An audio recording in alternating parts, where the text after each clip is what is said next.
Hello बच्चों, मैं Rahul sir आज लेकर आया हूं सेकंड पार्ट।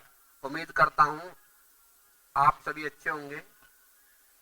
ये जो क्वेश्चन है ये यूपीएससी प्री एग्जाम के लिए मोस्ट इंपोर्टेंट है। 10,000 क्वेश्चंस की सीरीज मैंने शुरू की है।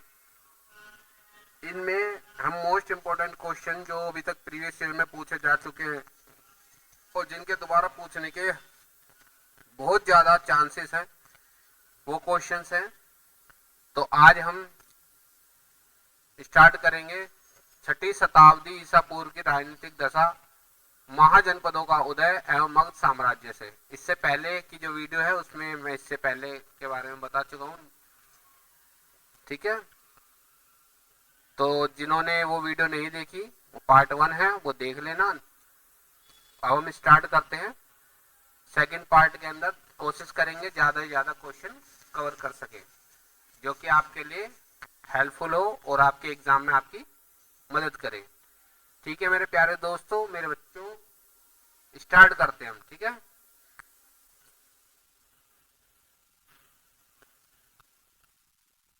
16 महाजनपदों का उल्लेख है किस चीज में है? अगुंतर निकाय में। नेक्स्ट क्वेश्चन हमारा, कलिंग नरेश खारवेल किस वंश से संबंधित था? इसका आंसर है चेदी वंश से। छठी शताब्दी ईसा पूर्व का मत्स्य महाजनपद स्थित था कहां पर?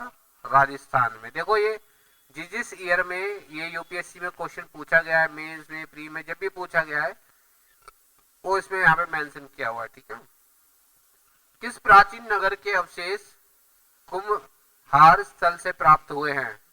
आंसर है पाटलिपुत्र से।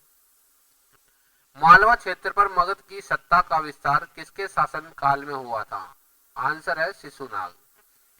मगध का वह शासक जिसने राज्यारोहण के लिए अपने पिता की हत्या की एवं स्वयं इसी कारणवश अपने पुत्र द्वारा मारा गया, क्या नाम है उसका? अजात शत्रु।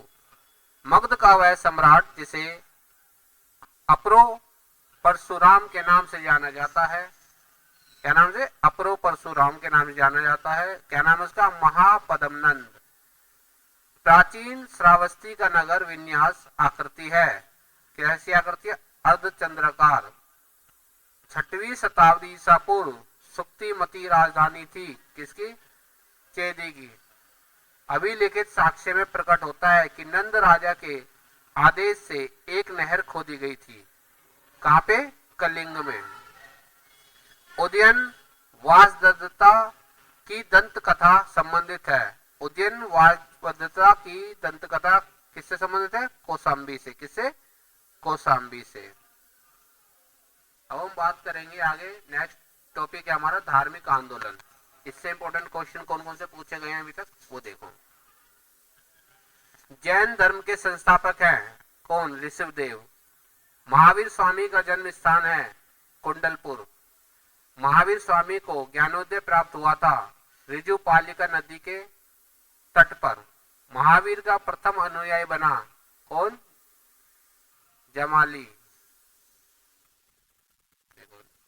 अब हम आगे क्वेश्चंस पे आते हैं। नेक्स्ट क्वेश्चन हमारा, त्रिरत्न सिद्धांत, सम्यक धारणा, सम्यक चरित्र, सम्यक ज्ञान, जिस धर्म की महिमा है वह है कौन सा धर्म है? जैन धर्म। आजीवक संप्रदाय के संस्थापक है कौन? मखली गोसाल। प्रारंभिक जैन साहित्य किस भाषा में लिखा गया था? अर्धमागधी। यापनीय एक संप्रदाय था किसका? जैन धर्म का। तीर्थकर शब्द संबंधित है किससे? जैन से। वह जैन सभा जिसमें अंतिम रूप से श्वेतांबर आगम का संपादन हुआ, क्या नाम है? बल्लवी।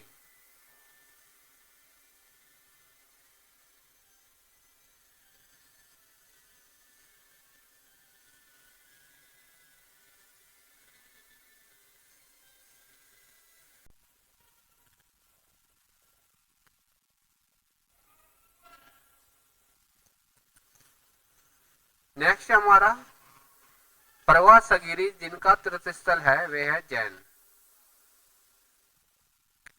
वह धर्म जो विश्व विनाशकारी प्रलय की अवधारणा में विश्वास नहीं करता, जैन धर्म। बुद्ध का जन्म हुआ था लुम्बिनी में। बुद्ध की मृत्यु जहां हुई थी वह स्थान अब कहाँ है?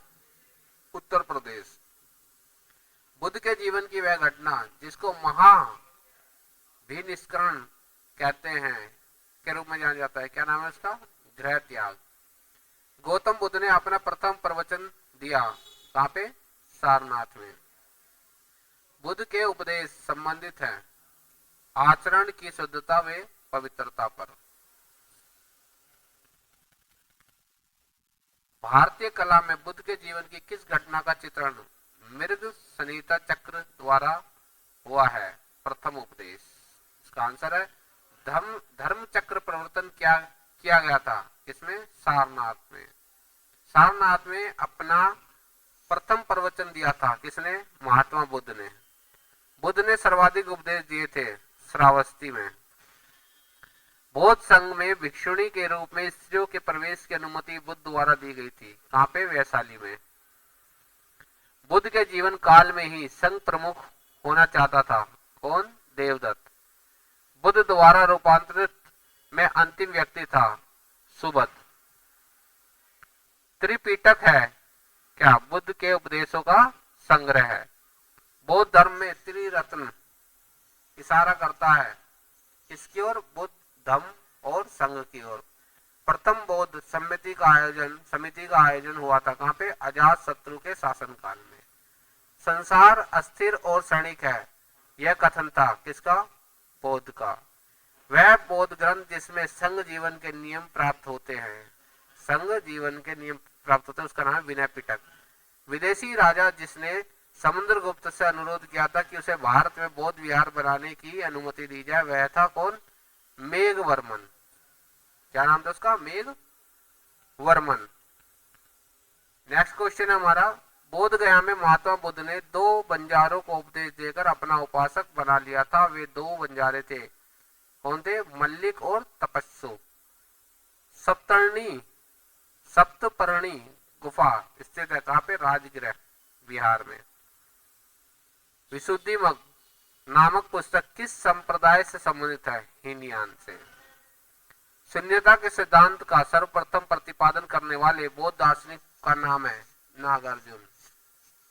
उत्तर प्रदेश में बौद्ध एवं जैनियों दोनों की प्रसिद्ध तीर्थस्थली है कौशाम्बी।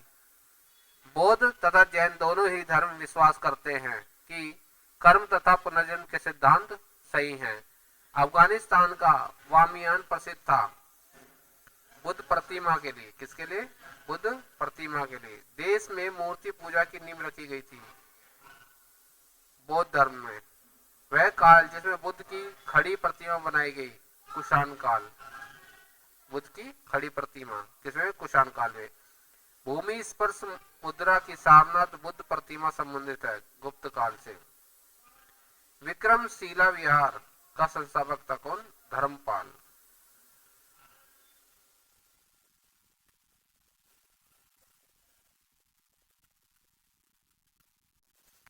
यह है कहाँ के स्तूप के उत्खनन में सारिपुत्र के अवशेष प्राप्त हुए हैं? सांची। वह बौद्ध पवित्र स्थल जो निरंजना नदी पर स्थित है, बोध गया। एशिया के ज्योतिपुंज के तौर पर जाना जाता है किसको? गौतम बुद्ध को। गौतम बुद्ध के समय का प्रसिद्ध वेद जीवक किसके दरबार से संबंधित था? बिंबिसार। बुद्ध कौशाम्बी किसके राज्यकाल में आए थे? उदयन के।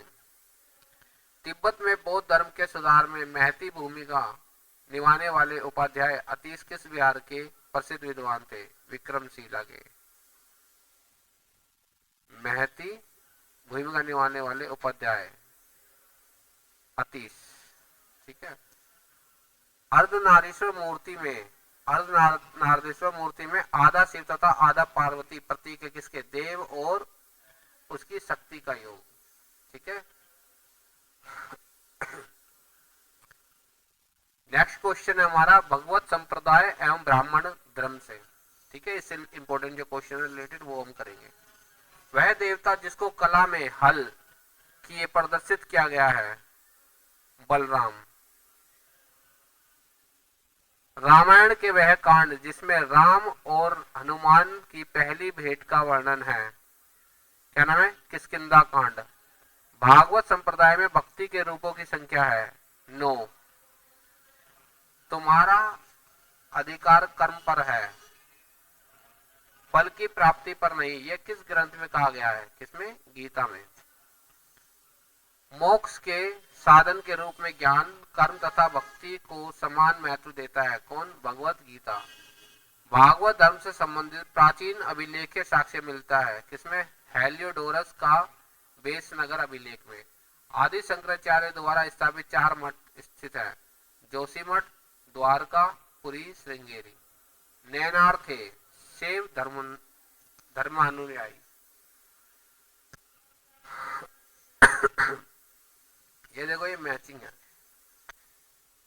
वल्लभाचार्य किससे संबंधित है? पुष्टि मार्ग से। रामानुज विशिष्ट द्वैता। मध्वाचार्य द्वैतवाद। शंकर अद्वैतवाद। अब है मौर्य साम्राज्य। इसके बारे में पढ़ेंगे हम, मौर्य साम्राज्य के बारे में। देखो, प्रथम भारतीय साम्राज्य स्थापित किया था चंद्रगुप्त मौर्य ने। सैंड्रोक्टस चंद्रगुप्त मौर्य और सिकंदर महान की भेंट का उल्लेख किया गया है। किसमें? जस्टिन ने। जल की आवश्यकता को ध्यान में रखते हुए जिस प्रथम शासक ने गिरनार क्षेत्र में एक झील का निर्माण करवाया था वह था चंद्रगुप्त मौर्य। अभिलेख जिससे यह प्रमाणित होता है कि चंद्रगुप्त का प्रभाव पश्चिम भारत पर था है। कौन सा अभिलेख है वो? रुद्र दामन का जूनागढ़ शिलालेख। कौटिल्य का अर्थशास्त्र है एक क्या क्या एक है? शासन के सिद्धांतों की पुस्तक है ये। किसकी तुलना मेकियावेली के प्रिंस से की जा सकती है? कौटिल्य का अर्थशास्त्र। राज्य के सप्तांग सिद्धांत के अनुसार राज्य का 7वां अंग था। कौन? मित्र। चाणक्य अपने बचपन में किस नाम से जाने जाते थे? विष्णुगुप्त। अर्थशास्त्र के अनुसार सीता भूमि का अभिप्राय है जनजातियों द्वारा जोती जाने वाली भूमि। वे शासकों जिन्होंने गिरनार क्षेत्र में जल संसाधन व्यवस्था की ओर ध्यान दिया। कौन से शासक थे? चंद्रगुप्त मौर्य और अशोक। वह राजा जिसके एक अभिलेख से सूचना मिलती है कि सावी मुनि बुद्ध का जन्म लुम्बिनी में हुआ था। अशोक। सारनाथ स्तंभ का निर्माण किया था। किसने? अशोक ने। अशोक द्वारा स्थापित सबसे सुरक्षित स्तंभ है लोरिया नंदनगढ़।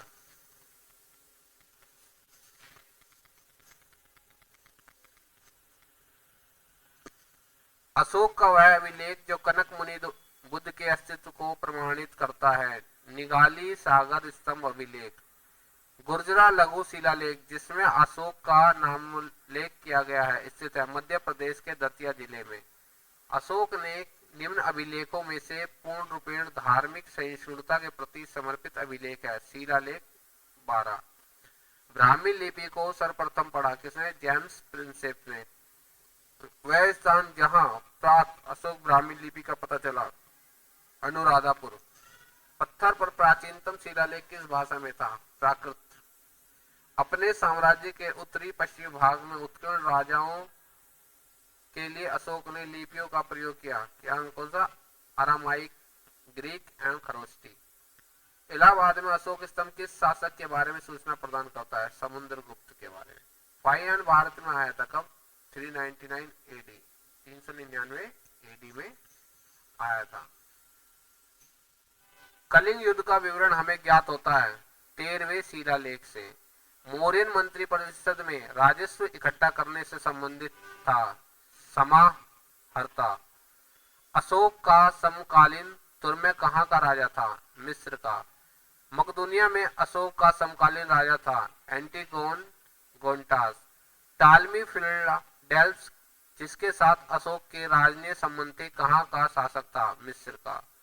एक इतिहासकार के अनुसार शिलालेख में अशोक ने जिस धर्म का प्रतिपादन किया है वह है वस्तुतः राजधर्म था। कौन सा? फ्लिट। आधुनिक देवनागरी लिपि का प्राचीन रूप है ब्राह्मी। किसने सहिष्णुता, उदारता और करुणा के त्रिविध आधार पर राजधर्म की स्थापना की? अशोक। सांची का स्तूप बनवाया था। किसने? अशोक ने। ब्राह्मी लिपि का प्रथम उद्वाचन किस पर उत्कीर्ण अक्षरों से किया गया है? स्तंभों पर। बुलंदी बाग, बुलंदी बाग प्राचीन स्थान था, कहाँ पे? पाटलिपुत्र का बाग था। मौर्य काल में तक्षशिला के प्रसिद्ध शिक्षा केंद्र के द्वारा किन वर्णों के लिए खुले थे? ब्राह्मणों, क्षत्रियों और वैश्यों के लिए। मौर्य काल में दंड विधान थे काफी कठोर। कालसी प्रसिद्ध है अशोक के शिलालेख के कारण। ठीक है, आगे हम जो है इस वीडियो में, इसके बाद जो नेक्स्ट वीडियो आएगी इसमें मौर्योत्तर कालीन भारत की हम बात करेंगे। ठीक है, समझ में आया आप लोगों को? अगर आप लोगों को वीडियो पसंद आई हो तो चैनल को लाइक कर देना, सब्सक्राइब कर देना, कमेंट करना। ठीक है, और फिर मिलते हैं हम अपने 10,000 क्वेश्चंस की एमसीक्यू की सीरीज में, पार्ट 3 में। ओके दोस्तों, बाय।